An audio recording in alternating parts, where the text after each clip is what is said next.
Acts chapter 2, verses 14 to 36. Peter's Pentecost Sermon. Peter stood up with the 11 apostles and shouted to the crowd, "Listen carefully, my fellow Jews and residents of Jerusalem. You need to clearly understand what's happening here. These people are not drunk like you think they are, for it is only 9 o'clock in the morning. This is the fulfillment of what was prophesied through the prophet Joel. For God says, 'This is what I will do in the last days. I will pour out my spirit on everybody and cause your sons and daughters to prophesy, and your young men will see visions, and your old men will experience dreams from God. The Holy Spirit will come upon all my servants, men and women alike, and they will prophesy. I will reveal startling signs and wonders in the sky above, and mighty miracles on the earth below. Blood and fire and pillars of clouds will appear, for the sun will be turned dark and the moon blood red before the great and awesome appearance of the day of the Lord. But everyone who calls on the name of the Lord will be saved.'" Peter continued, "People of Israel, listen to the facts. Jesus the victorious was a man on a divine mission whose authority was clearly proven. For you know how God performed many powerful miracles, signs, and wonders through him. This man's destiny was prearranged, for God knew that Jesus would be handed over to you to be crucified and that you would execute him on a cross by the hands of lawless men.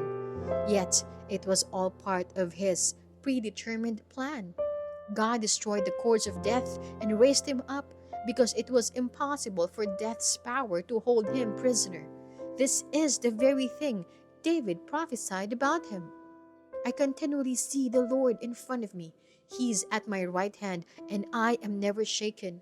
No wonder my heart is glad and my glory celebrates. My mouth is filled with his praises, and I have hope that my body will live, because you will not leave my soul among the dead, nor will you allow your sacred one to experience decay. For you have revealed to me the pathways to life, and seeing your face fills me with euphoria.' My fellow Jews, I can tell you there is no doubt that our noted patriarch has both died and been buried in his tomb, which remains to this day.